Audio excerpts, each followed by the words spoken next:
What's going on, everybody? Welcome back to the channel. My name is Harrison, and today we are talking about my top 6 games of the year so far. And six, you ask? It's because the Game Awards, they're going to be announcing their nominees on Monday, so they always do 6 games. So I know the Game Awards isn't the kind of the end all be all for video games, but I mean, this is the biggest award show of the year for video games, so it's always very exciting to tune into that stuff. But been thinking, and I wanted to do my own kind of list. This is not going to be in any particular order, and there's also some games that could potentially be my top 6, but I just haven't played yet. So I will shout out things like the Plucky Squire. Haven't finished that yet. Zelda Echoes of Wisdom. I also have not finished yet. Call of Duty Black Ops 6. I've played a ton of the multiplayer, but I have not finished the campaign, and I actually haven't even played the zombies yet, so I need to try that out. And then Silent Hill 2. I am almost done with that game. Silent Hill 2 could potentially be, my top 2 or 3, but I'm gonna leave it off this list for now, just because I haven't finished yet. But it's really good, and I'm the type of person where I don't do reviews on this channel, but I don't like to finalize my opinion until I have beaten a game. I don't trust and like a lot of professional reviewers that will review a game without beating it. That always annoys me. So I'm gonna keep that same mentality for this overall list that I am creating. So again, in no particular order, let's dive in. So at the first game I'm gonna talk about is Prince of Persia: The Lost Crown. This game, I believe this game came out in January, so it was kind of the first big game of the year contender for me when I first played it. And I enjoyed every second of this game. It is one of the best Metroidvania games I have ever played. It reminds me more so of like Hollow Knight than anything, because they do have like some of like challenge rooms and stuff like that, and Hollow Knight had a lot of those. And the overall design, because obviously in Metroidvania, the design of the map is very important. And I think the game really, it's very seamless with all the ways they connect the maps together. It's got a fast travel system, which is really cool. It's got one of I think this is the only Metroidvania game that I've seen do at least like a mainstream one, is where you can, if you're on the map, you can take a picture of an area where you can't access yet because you don't have that particular weapon or a particular skill to get the item that's in that area. So I love like the pinpoint system that they have in this game. It's really unique, and I hope all the Metroidvania games in the future use that, steal that game mechanic, because it's really good. And the combat itself, the combat is so fluid, it's so fun. It's probably the best combat system that I've played in a Metroidvania game. It's awesome. I do have to finish the DLC. I started playing that a little bit, so I'm definitely gonna go back and play that. But the base game of Prince of Persia is incredible. It's a shame what happened to that team. They didn't. The studio didn't shut down. They're working on something different. So it's a shame we're not going to get a sequel to that game. So I recommend everyone pick this game up. It's a Ubisoft game. It's always on sale. I think normally it's $50. I've seen it on sale for 20. So if you ever see it on sale, I highly recommend picking it up. Next up is a game that kind of came out of nowhere for me, and I think for a lot of people, but Balatro. Balatro is once you start playing that game, looking at it, it's a card game. It's uh, a simple card game. It has all the card game rules for those who have played Texas Hold'em and all that stuff. And they kind of spin it on its head with making it a roguelike and adding the Joker mechanics where it can turn certain cards into a multiplier. This is one of those games where you're gonna pick up and just say that you're gonna do one run, and then you end up playing for 3 hours straight. Like, that's exactly what I did. And then once you get through that first run, because it is a pretty difficult game, it's so addictive. You just kind of want to keep going back and back. And they haven't done any DLC for the game, other than they added some card art, like I think like The Witcher and some other stuff, that maybe Dave the Diver is in the game. So they haven't done any DLC for it. But it's very cheap. I think it's like 15 bucks. And it's also on the iPhone and Android, I believe now. And I think it's 10 bucks, or it's free if you have Apple Arcade. So yeah, just another one of and I don't even like roguelikes, which is so surprising why I love this. But Balatro is like the perfect kind of game to wind down at night or, if you're watching TV or something. It's just one of those perfect games for the Switch, and then obviously now it's for the phone. Um, so yeah. So next up, it is another Crab's Treasure. I absolutely love this game. I'm a huge Soulsborne, Souls-like fan. Soulsborne, whatever, how you want to call it. I love those games so much. Obviously, we had Elden Ring, Shadow of the Erdtree, a little bit earlier this year.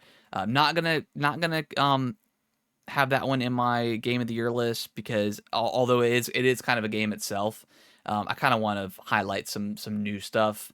And obviously, Elden Ring is a little bit of an older game. It's 2 years old at this point, 2 years or older.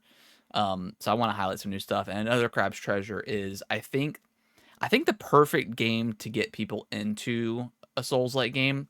Um, is obviously it's got the Dark Souls combat, where you die, you're gonna lose your. Actually, you don't even lose your souls, do you? Do you? I can't remember if you lose your souls or not. No, I do. I think you do, and you have to go back and pick them up. But the combat's a lot of fun. It's pretty. It's not as in depth as a typical Dark Souls game is. You only got the one weapon, but you can upgrade it, and you can get like your kind of like your magical abilities and stuff like that. But the voice acting is great. It's a very funny game, very very punny. With all the C terms and stuff like that they use. It's a bright and colorful game. I think a lot of Dark Souls games can lend like they can tend to be a little bit scary at some points. Like it can be almost like a horror game for some of the Dark Souls games. But this game is pretty much like bright and beautiful at all the time. Then obviously as a story goes, stuff starts to happen and the brightness kind of fades away, and then it's a great story of humans throwing away their plastic into the sea, and the sea creatures use the microplastics as currency in the game. So it's a great game. It's not a super super difficult game. I think it's like a good stepping stone to get somebody into a Souls-like game that hasn't played it before, or maybe you played it and fell off because those games are typically hard. And there's also like a setting where you can turn on where you just have a gun and it one shots everything. So if you're having difficulty on a boss, you can turn that accessibility feature on, if you want to call it that, and get through it. But I think it's a great Souls-like game, and one of my favorite games of the year for sure. Next up, we went into this year where PlayStation said that they weren't going to have any first party games, and that made me really nervous for PlayStation. And I actually ended up buying a PlayStation 5 for the first time this year.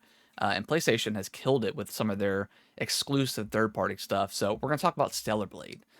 Stellar Blade is kind of a mix of like a 3D um, action game mixed with little little droplets of souls. Like you have like your bonfires and stuff like that. Um, but there's no when you die you don't lose souls, so that is kind of refreshing. The combat is a lot of fun. The parry mechanic is fun. Like the perfect dodge mechanic is super fun.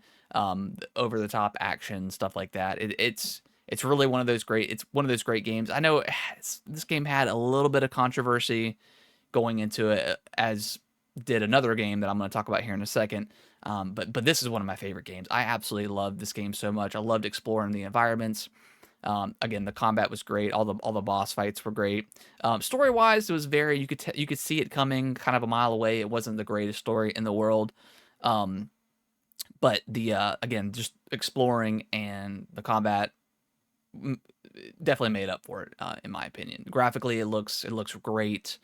Um, yeah, it's just one of those awesome games where you could spend hours and hours just exploring the kind of. It's not an open world game. It's more of like a hub based game, or where you go into an area and it's open world within that area. It's kind of zone based, I guess, is what I'm trying to say. But yeah, it's a lot of fun. I know there's some DLC coming out for it. I believe on the November 20th, so I'm definitely gonna check that out. But in the music's incredible. I love the music in this game. It is great. Just going when you get to your little camp and the music's playing, man, gosh, Stellar Blade is great. Next up on the list is another PlayStation game, which PlayStation kind of dominated my list this year, which is great because I like I said, I just picked up a PS5, but Astrobot. Astrobot is it's so good. If you love 3D action platformers, I highly recommend it. You know, if you're at all a PlayStation fan, I mean, this is one of the best fan service games ever. Between seeing, the hunter from uh Bloodborne, all the way to Ratchet and Clank with when you find the bots and all the dedicated levels based off of God of War and I'm not gonna spoil anything else, but the God of War level, I think that was in the trailer. Such a unique level. This is the game that I did platinum. I 100%ed it, collected all of the bots. Um, I mean, this is about as I still think Super Mario Odyssey is a better platformer. Just because you could do a little bit more. It's a little bit faster of a platformer than Astrobot is, and I think the movement is still better. But this is as close that any game that isn't Mario has gotten to being on the same level as Mario. So this game is that good. Um, it doesn't seem to be selling super well. I think the latest reporting is it sold about a million and a half units, which the PS5 has what, over 60 million, 70 million units at this point sold. So it's a little concerning. Hopefully, the sales boost up, and normally I don't really care about sales, but I would love to see a sequel to this game. Because I think it's awesome, and I think we're going to get some DLC. We've been getting the speed run levels, but I think we'll probably get some proper DLC as well. But so yeah, if you're at all a 3D action platformer fan, or have a PlayStation and you don't know what to play, pick up Astrobot. Astrobot is so good. It's one of those very close to like a perfect game, in my opinion. And then lastly, we are going to be talking about Black Myth Wukong. Again, this is a no order. Um, but this game, obviously, I think it's been on a lot of people's radar for a long time. It looks graphically, it looks insane. This is like when they showed it off at, I think, the Game Awards a couple of years ago. Like, people were kind of blown away at how good it looks. Again, it's a lot like Stellar Blade, where I think a lot of people going into it thought it was going to be a Souls-like, and it's got the droplets, it's got the inklings of a Souls-like. You got your bonfire, equivalent in this game.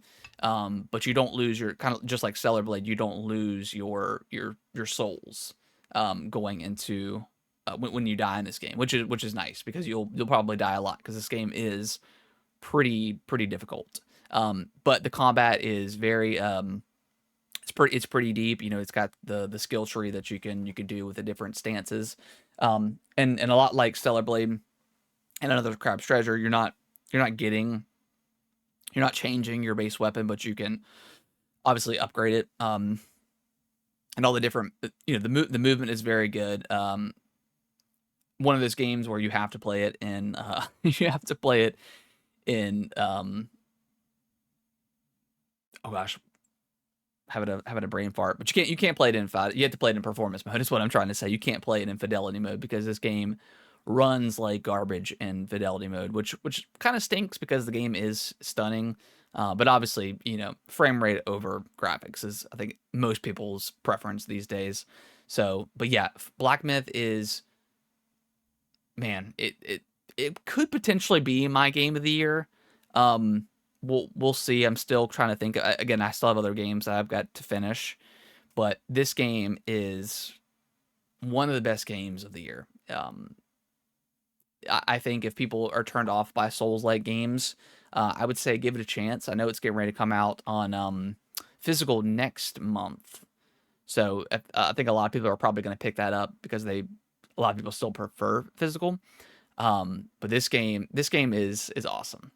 All the fights, all the bosses are a lot of fun. A lot of people said it's a boss rush game, but there is a lot of exploration you can do. And if you're just mainlining the story, yes, it's going to be a boss rush game.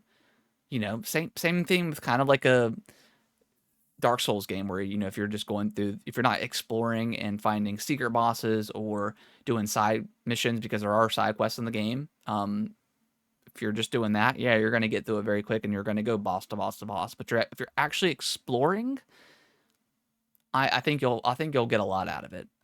This game is excellent. No, just like kind of like Stellar Blade had a lot of controversy going into it with the studio and talk. They sent out this weird letter to I don't know if it was a certain streamer or streamer. I'm not sure exactly who sent out this letter, but they couldn't talk about COVID or politics, which whatever. Like nobody wants to play a game and talk about politics anyways. So very weird stuff, and I feel like this is the one game that could potentially get snubbed out of being nominated at the Game Awards, because I feel like a lot of reviewers just didn't like it because of the controversy. They didn't actually play the game. They just formed an opinion about it before playing it. So I know like a lot of people are distrusting reviewers nowadays, because like things like I talked about before, you know, not playing the game and just judging the game, and then not even finishing a game. Like if you're again, like maybe this is a hot take, but if you're a reviewer and you're gonna review a game, I feel like you should at least beat it. I'm not saying you have to finish every single side quest and collect every single collectible, but you should at least finish the main story. And that it really irritates me when you hear that they don't do that for a lot of these games. That's pretty frustrating. So yeah, that was my top 6 games of the year so far. Again, these lists are ever changing. You know, it can change at any point in time, you know, once I actually sit down and make my top 10 game of the year list.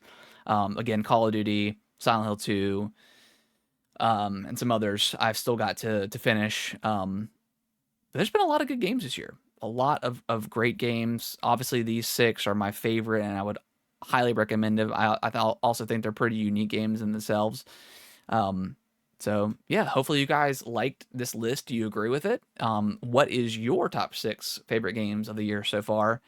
And I'll see you guys. I'll probably do a reaction video for the Game Awards stuff on Monday at some point.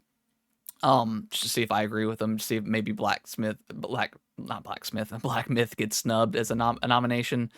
We'll see. So look out for that one. I might do that. Podcast on Monday, we'll definitely be talking about the nominations, and I'll see you guys in the next video. Oh, and shout out to Pokemon TCG Pocket that just came out a couple weeks ago. This game has absolutely taken over my life. This one probably could fall in my top 10 list. I didn't include it in this one because, I mean, as fun as this game is, it is just Pokemon that we've kind of played before, but I think it's streamlined pretty well. And obviously the opening the Pokemon packs is so satisfying. So I wanted to shout out to Pokemon before this video ended. Bye. Thank y'all so much for watching this video. I really appreciate it. Consider subscribing to the channel. I'll let YouTube algorithm pick one of my videos below for you guys to watch. Give it a click, and I hope you enjoy, and I will see you in the next video.